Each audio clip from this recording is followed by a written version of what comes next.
Flat কাহিনী। দেখুন, এখানে সব সুবিধে পাবেন। বড় লন, সুইমিং পুল, বড় গ্যারেজ, তবে গাড়ি রাখতেও পারবেন।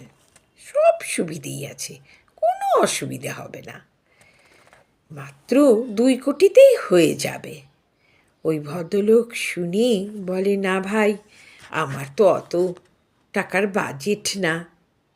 আরে দাদা, চিন্তা করছেন কেন? আমি আপনার লোনের ব্যবস্থা করে দেব। আর সেই ভদ্রলোকও টোপ গিলে নিল। ভদ্রলোক বিশাল লোনের বোঝায় পড়ে গেল। বেশিরভাগ বেসরকারি চাকরিরতা সব সময়ই টেনশনে থাকে। একটু এমন অমন হলেই তো চাকরি যাবে চলে।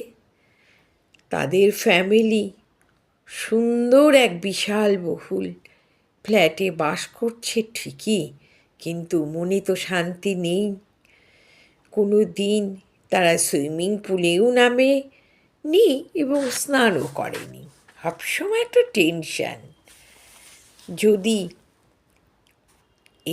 এমআইএস দিতে না পারে, তবে এই ঋণের বোঝা বাড়তে বাড়তে ওই ফ্ল্যাটও তখন ব্যাংকের হাতে চলে যাবে।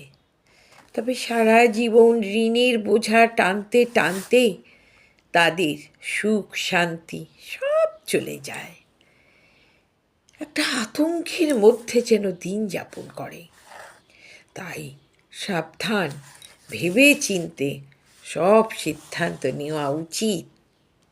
কারুর পাল্লায় পড়ে ফ্ল্যাট কিনতে যাবেন না, তবেই কিন্তু বিপত্তিতে পড়তে হবে। আমার যত সামর্থ্য সেটাই আমি করব, তার বেশি কিছু না করাই ভালো। কণ্ঠে সুচন্দ্রা বিশ্বাস, লিখনীতেও সুচন্দ্রা বিশ্বাস।